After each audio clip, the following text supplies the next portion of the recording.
Astro సిండికేట్లో మీ personal and business promotions కోసం కింది నెంబర్కు కాంటాక్ట్ చేయండి.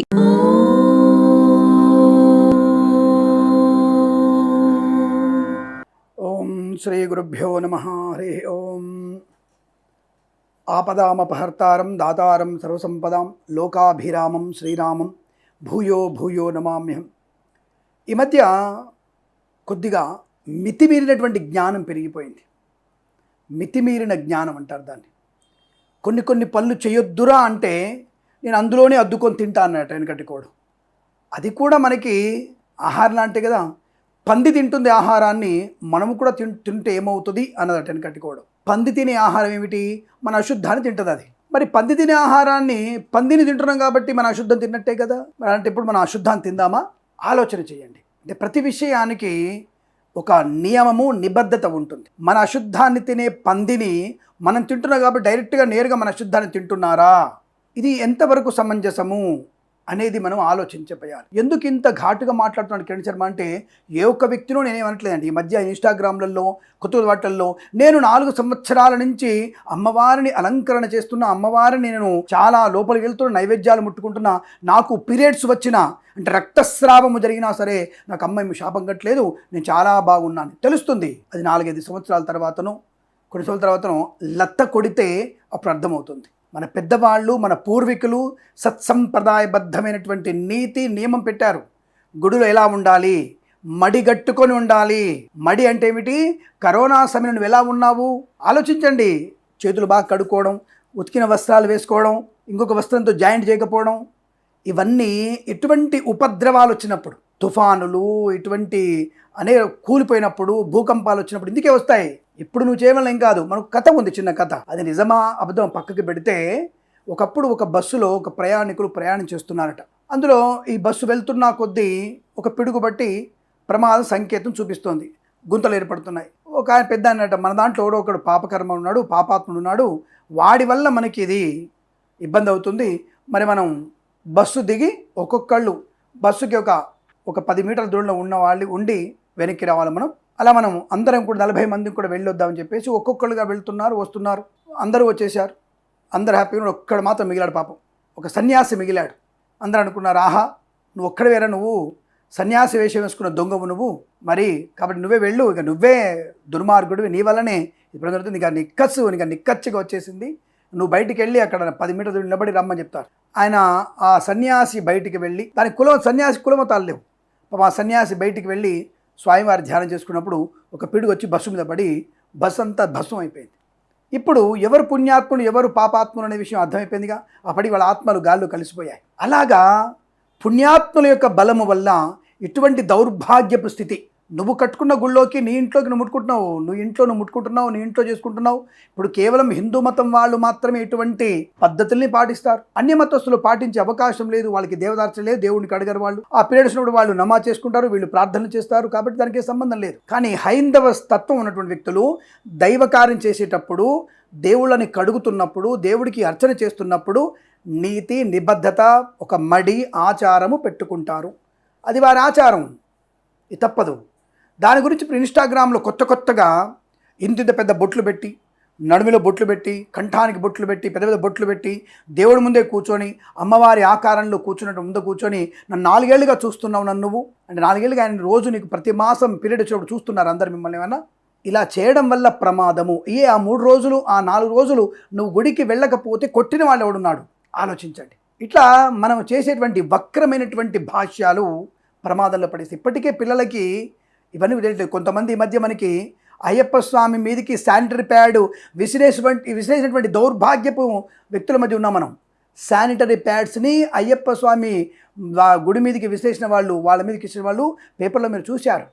అటువంటి దౌర్భాగ్యపు వ్యక్తులు ఉన్నటువంటి ఇంకా ఇప్పుడు మనం ఈ పీరియడ్స్ వచ్చినప్పుడు మన గుడికి వెళ్ళొచ్చు అనేటువంటి చెప్పి అనవసరంగా మన జాతిని, హైందవ తత్వాన్ని మనం నాశనం చేయకండి. మిమ్మల్ని గుడికి వెళ్ళవద్దామని చెప్పలేదే, దాని కులం మతం ఆచారం దానికి సంబంధం ఏం లేదే.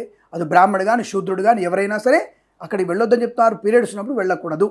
ఇది పాటిస్తే మీకు ఏంటి నొప్పి నాకు అర్థం కాల. ఈ 4 రోజులు మీరు గుడికి వెళ్ళకపోతే నష్టం ఏమైనా వచ్చిందా మీకు? ఉత్సవం జరిగింది, వెళ్ళకండి. ఆ ఉత్సవం వచ్చే సంవత్సరం జరుపుకుంటాంగా. కాబట్టి ఇటువంటి ఇన్స్టాగ్రామ్లలో విపరీతమైనటువంటి ఇటువంటి తత్వాన్ని మీరు నమ్మి మీరు జీవితాలు నాశనం చేసుకోకండి. తాత్కాలిక పబ్బం గడుపుకున్న భవిష్యత్తులో మీ తరానికి నష్టం కలుగుతుంది. ఒబెసిటీలు, రోగాలు, రొప్పులు వచ్చే అవకాశం. ఏమంటే మీరు భయపెడుతున్నారా?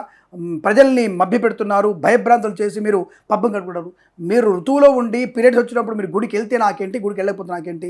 ధర్మం ఏం చెప్తుందో అది చెప్పాలి. ఆ 5 రోజులు వెళ్ళకూడదు, అక్కడ స్వామివారికి అంటు తగులుతుంది, దానిలో మంత్రం మలినమవుతుంది, కాబట్టి వెళ్ళకూడదు.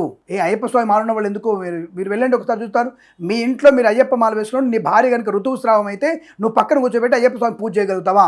ఈ దమ్ము నీకుందా? ఒకసారి చెప్పండి. ఛాలెంజ్ చేస్తున్న విషయంలో అలా చేసి నువ్వు బతికి బట్టగట్టగలుగుతావా? ఎందుకు ఇటువంటి వక్ర భాష్యాలు? కాబట్టి జనాలు చెప్పేటువంటి మంచిని మాత్రం స్వీకరించండి. ఇది పీరియడ్స్ ఉన్నప్పుడు నేను వెళ్ళి దేవుని ముట్టుకుంటున్నా, అలంకరణ చేస్తున్నా, ఇవన్నీ అసందబ్ధమైనవి, పనికిరాదు. వివాహం పనికిరాదు, ఉపనయన సంస్కారం పనికిరాదు, పూజలు, నోములు, వ్రతాలు ఇంట్లో పనికిరాదు. ఆ 4 రోజులు దీక్షగా, పరిశుద్ధంగా దీక్షగా ఉండాల్సిందే. ఆ దీక్ష వాడికి భవిష్యత్తులో అనుకూల శుభాన్ని కలిగిస్తుంది. ఇంకొక ఆయన జ్యోతిష్య పండితుడు, శుక్రుడు నీచలో ఉన్నప్పుడు, శుక్రుడు షష్ఠమంలో ఉన్నప్పుడు, శుక్రుడు వేయంలో ఉన్నప్పుడు జిన్ను, రమ్ము శుక్రవారం రాత్రి పుచ్చుకో, శనివారం ఆదివారం నీకు కోట్లు వస్తాయి. నేను జీవితంలో ఒకసారి చూసుకొని ఎలా ఉంటుందో. జిన్ను, రమ్ము తాగితే నిద్ర వస్తుంది, హాయిగా మద్యపానం నిద్ర వస్తుంది. అది అంటే మద్యపానం లైన్ పెంచుతున్నాడు ఇండైరెక్ట్గా. ఇటువంటి వాళ్ళకి భజన చేయండి, గంట కొట్టండి. అరే మద్యపానం మంచిది కాదురా, నష్టాన్ని కలిగిస్తుందిరా అని చెప్పినప్పుడు నువ్వు వేలెత్తి చూపిస్తున్నావు, నువ్వు ఇంకొకడివి, నువ్వు ఇలాంటి వాడివి అని నా గురి తప్పుగా మాట్లాడే వ్యక్తులు పెరుగుతున్నారు. ఒరే మద్యపానం అనేది మంచిది కాదురా, నువ్వు ఏ వ్యక్తి దగ్గరికైనా వెళ్ళు, అది మంచిది కాదు. వైద్యంలో అది పనికొస్తుందేమో, వైద్యపరంగా తీసుకోవచ్చేమో తప్ప నువ్వు శుక్రుడు నీచలో ఉన్నాడు, శుక్రుడు షష్ఠమంలో ఉన్నాడు, శుక్రుడు వేయంలో ఉన్నాడు, 2 పెగ్గులు జిన్నయి, 4 పెగ్గులు రమ్మయి, ఎందుకురా ఈ మాటలు? జ్యోతిష్కుడు బ్రాహ్మడిగా మాట్లాడు, జ్యోతిష్కుడుగా మాట్లాడు. భ్రష్టు పట్టినటువంటి నీ యొక్క వ్యక్తిత్వాన్ని 10 మందికి మీదకి రుద్దే ప్రయత్నం చేయకండి. ఇటువంటి మీరు విని నాకు శుక్రుడు నీచలో ఉన్నాడు, నాకు శుక్రుడు వచ్చేసి కన్యలో ఉన్నాడు కాబట్టి నేను రోజు మందు కొడతాను, వైన్ షాపులలో లైన్ పెరిగిపోతుంది, గుళ్ళలో లైన్ తగ్గిపోతుంది. శుక్రుడు బాగలేకపోతే అలసందలు దానంగా ఇవ్వండి, తెల్ల వస్త్రము దానం ఇవ్వండి, అన్నదానం చేయండి, తప్పకుండా 10 మంది ముత్తైదువులకి అన్నం పెట్టండి, చీర దానం చేయండి. ఇది మంచి తప్ప శరీరాన్ని నాశనం చేసుకునేటువంటి మద్యపానం చేయమని చెప్పేటువంటి నువ్వేం జ్యోతిష్కుడురా విధవా? నాకు అర్థం కాల. అసలు ఏమైనా బుద్ధి ఉందా? కనీసం జ్ఞానం ఉందా? అందులోనూ టీచర్లకి జీతమే కొద్దిగా. టీచర్ ఎవరు చెప్పారు జీతం తక్కువ అని? టీచర్లకి బోర్డు జీతం వస్తుంది. టీచర్ల గురించి చెప్పట్లే, సామాన్యులు చెప్పట్లే, అంటే బీద వాళ్ళకి చెప్పట్లే. నువ్వు చెప్పేది వాళ్ళే పాటించి నాశనం అయిపోయే అవకాశం ఉంది. రాజకీయ నాయకులట, గొప్ప వాళ్ళట, ఆల్రెడీ గొప్ప వాళ్ళకి ఇంకా డబ్బు ఏం కావాలి? బీదవాడికి ఏం కావాలో చూడు. బీదవాడికి ఉపయోగపడేటువంటి ఆర్థిక తత్వాన్ని డెవలప్ చేసుకునే జాతక ఫలితాలు చెప్పండి తప్ప ఇటువంటివి పిచ్చివి చెప్పి భ్రష్టు పట్టించే ప్రయత్నం చేస్తూ ఇటు పీరియడ్స్ ఉన్న వాళ్ళు గుడికి వెళ్ళొచ్చని, అటు మద్యపానం చేయమని చెప్పేసి వక్ర భాష్యాలు చెప్పి సనాతన ధర్మాన్ని నాశనం చేయకండి. మీరందరూ కూడా వినాలనుకుంటే చాగంటి వారి మాటలు, అలాగే మనకి బ్రహ్మాండమైనటువంటి వైదిక ధర్మ ప్రచారకుడు, మనకి బ్రహ్మాండంగా స్వామివేదం షణ్ముఖ శర్మ గారి ప్రవచనాలు వినండి. అది విని బాగుపడతారు. మనం చాగంటి వారివి, సామవేదం షణ్ముఖ శర్మ గారివి ప్రవచనాలు తప్పకుండా వారి ఫేస్బుక్లో, వాట్సాప్లో ఫాలో అవ్వండి వారిని. తప్పకుండా మీకు ఎలా ఉండాలో తెలుస్తుంది. అభిషేకం అంటే ఏమిటి, ఎలా చెయ్యాలి, ఇవన్నీ కూడా తెలుసుకునే ప్రయత్నం చేస్తే మనకి అదృష్ట యుగం, ఆనంద యుగం తప్ప పిచ్చి మాటలు విని ప్రజలు తప్పుదో పట్టి మీరు ప్రమాదం చూడండి. మీ పిల్లలకి, మీ తరతరాలకి నష్టాన్ని, కష్టాన్ని కలిగిస్తుంది. కాబట్టి చాలా జాగ్రత్తగా ఉండే ప్రయత్నాన్ని చేస్తారని కోరుకుంటూ సర్వేజన సుఖినో భవంతు. నేను ఎవరిని ఇది అవమానం చేయడానికి చెప్పట్లేదు. వీడియో ఇవి తప్పు అని చెప్పడం రియాక్షన్ నాది, యాక్షన్కి రియాక్షన్ మాత్రమే. కాబట్టి ఇలా సమాధానం చెప్పకపోతే ఇలాంటి గ్రామ సింహాలు పెరిగిపోతుంటాయి ఇంకా. కాబట్టి జాగ్రత్తగా ఉండే ప్రయత్నాన్ని చేయాలనే విషయాన్ని గుర్తిస్తారని కోరుకుంటూ, ఎవరైనా మనసు నొచ్చుకొని ఉంటే నాది, నేనేం తప్పు క్షమాపణ అడగట్లేదు, బాధపడి ఉంటే ఇంకా మీ ఇష్టం, దానికి మీకే వదిలేస్తున్నాను. కాబట్టి ఇది చెప్పినటువంటి విషయానికి ఇది తప్పు అని చెప్పడం నా ఉద్దేశం. ఎందుకంటే శాస్త్రం కొద్దో గొప్ప ఆవగించ చదువుకున్నాను కాబట్టి ఇది నేను తప్పకుండా చెప్పాలన్న విషయంతో చెప్పాను. ఈ యొక్క మైలతో, పురుడుతో ఋతుస్రావం అయినప్పుడు ఎటువంటి పనులు చేయకండి. శుక్రుడి నీచలో ఉన్న, గుడి నీచలో ఉన్న మద్యపానం, మాంసాహారం చేసే ప్రయత్నం చేయకండి. అది మంచిది కాదన్న విషయాన్ని గుర్తించండి. సర్వేజన సుఖినో భవంతు. ప్రేమతో మీ కిరణ్ శర్మ.